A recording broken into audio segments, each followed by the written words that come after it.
diras-tu à Dieu? Si tu mourais demain, que diras-tu à Dieu? Tu peux tout avoir dans ce monde pourri, les plus belles maisons, les plus belles voitures, toutes les... Si tu mourrais ce soir, mais que diras-tu à Dieu? Si tu mourais demain, que diras-tu à Dieu? Mais si tu mourrais ce soir, que diras-tu à Dieu? Si tu mourais demain, que diras-tu à Dieu? Tu peux tout avoir dans ce monde pourri, les plus belles maisons, les plus belles voitures, toutes les...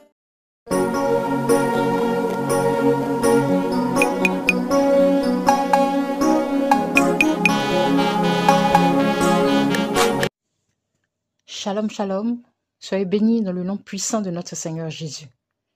Je viens aujourd'hui donner une astuce pour débuter son dépouillement vestimentaire. À toutes les sœurs qui ont reçu le dépouillement, toutes les princesses de l'Éternel qui ont été touchées et qui ont commencé leur dépouillement, toutes les filles de Dieu qui ont délaissé le pantalon et qui ont commencé à se vêtir dans la décence, la pudeur et la modestie, selon 1 Timothée 2, le verset 9. Sachant que ce n'est pas toujours facile de trouver des robes, des tuniques, des jupes dans les boutiques qui répondent aux standards bibliques, c'est-à-dire des tissus à couleur unie, 100% coton ou 100% polyester, etc. Le Seigneur nous demande de coudre nos propres vêtements. En attendant de savoir coudre, voici une petite astuce qui nous permettra de commencer le dépouillement vestimentaire et ne pas se retrouver démunis après avoir abandonné le pantalon. C'est donc acheter des hauts 100% coton et compléter avec du tissu 100% coton pour obtenir une robe longue, un vêtement décent. Alors nous allons tout de suite commencer avec le matériel. Alors moi j'ai acheté ce haut 5 € sur le marché. Il est fait dans du coton 100%.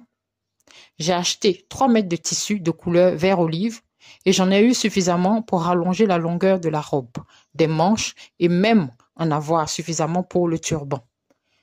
Désolé pour la qualité des photos, on a l'impression que le tissu est gris, mais en fait c'est du vert olive et c'est la même robe sur les photos. Voici donc le matériel qu'il nous faut. Du tissu 100% coton, puisque le haut en question est en coton 100%, du fil assorti 100% coton, des ciseaux, des épingles, notre mètre ruban, une craie couture, un rouleau d'élastique et une règle. On commence par refermer toutes les ouvertures indécentes, que ce soit des fentes ou un décolleté. Sur ce haut, j'ai simplement refermé pour obtenir un haut de robe et non un haut chemisier. J'ai enlevé tous les boutons en prenant soin d'en garder 4 pour l'ouverture ou passer la tête. Tout le bas est refermé à la couture après avoir enlevé les boutons. Il faut épingler endroit contre endroit et après coudre pour fermer cette ouverture. Maintenant, on va s'intéresser aux mesures. Nous aurons 2 catégories de mesures. Nos mesures à nous et les mesures du haut. Pour nos mesures, nous allons prendre la longueur totale, c'est-à-dire de l'épaule jusqu'au sol. Pour moi, j'ai 150 cm. Et la longueur totale de notre manche, c'est-à-dire de l'épaule jusqu'au poignet. Moi, j'ai 70 cm. Et le tour de poignet, pour moi, c'est 20 cm. La deuxième catégorie de mesures, c'est-à-dire les mesures du haut. Nous allons prendre la longueur totale du vêtement, c'est-à-dire de l'épaule jusqu'à l'extrémité du volant. Moi, j'en ai 88 cm.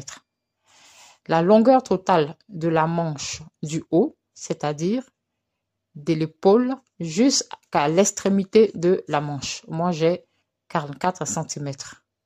Nous allons prendre le tour du volant. Mais c'est facultatif, ce n'est pas nécessaire parce qu'il y a une autre façon de procéder aussi. On le verra par la suite. Le tour de manche, moi j'ai 16 cm. Avec ces deux catégories de mesures, nous allons faire de petits calculs. Nous allons soustraire la longueur totale du vêtement de notre longueur totale habituelle. Donc, avec le chiffre, ça donne ce calcul. Pour moi, 150 cm moins 88 cm, on obtient 82 cm auquel il faut rajouter 5 cm pour les coutures et les ourlets. Donc, on se retrouve avec 67 cm. Ces 67 cm représentent la longueur du tissu que je dois ajouter pour obtenir une robe longue et décente à partir de ce haut. On va s'intéresser ensuite à la longueur des manches. Donc, on va soustraire la longueur de manche de ce haut de notre longueur habituelle de manche longue. Avec mes mesures à moi, ça donne ceci. 70 cm moins 44 cm qui nous donne 26 cm, auquel j'ajoute 4 cm pour l'ourlet. On se retrouve donc avec 30 cm. Ces 30 cm représentent la longueur de tissu que je dois ajouter à ce haut pour avoir des manches longues et décentes. Pour les tours, c'est-à-dire les largeurs, on le fera directement sur le vêtement à cause des fronces. Avec les fronces, il faut prendre 2 fois la mesure des tours. En image, ça donne ceci. Posez le vêtement au sol ou sur une table stable. Mesurez avec le tissu une fois le tour du volant et rajoutez cette même mesure pour obtenir 2 fois le tour du volant. On fait pareil pour le tour de manche. En chiffres, pour moi, ça donne ceci. 16 cm multiplié par 2, ça donne 32 cm de tissu à froncer sur 30 cm de longueur pour obtenir des manches ballons. Voici donc pour les mesures et les calculs. On continue avec les coupes et la couture. Longueur pour la robe, 67 cm. Longueur pour la manche, 44 cm. Le tour du coude, 32 cm à froncer. Le tour du poignet, 20 cm pour l'élastique. Une fois les coupes faites, les coupes et les fronces faites, il faut épingler et coudre sur les bords endroit contre endroit. Pour les fronces, il faudra faire à chaque fois 2 lignes de fronce par sécurité au cas où il y en a une qui casse au cours du processus. Si vous ne savez pas faire les fronces, il faut aller voir la vidéo sur la jupe printanière et la robe en dégradé de couleur. Tout est en bas là-bas sur la chaîne, tout est expliqué. Pour obtenir les manches ballons, nous allons utiliser les élastiques. On les fera passer dans l'ourlet de la manche à l'aide d'une épingle à nourrice. Et on va ainsi obtenir des fronces pour des manches ballons. Alors, j'aimerais rappeler que nous nous habillons dans la décence, la pudeur et la modestie. Pas de transparence. Alors, nos vêtements doivent systématiquement être doublés à la couture. Dans ce cas-ci, c'est un peu compliqué. Le vêtement est déjà fait. Sinon, il aurait fallu tout démonter pour doubler les manches, l'avant, l'arrière, le volant, etc. L'astuce, c'est de coudre à part une longue robe en coton pour la porter en dessous. Si vous ne savez pas, il faut regarder la vidéo sur le patron de corsage de base. À partir de la coupe d'un corsage, on peut coudre une robe ou une tunique. Voilà pourquoi on l'appelle le corsage de base. C'est très facile à réaliser.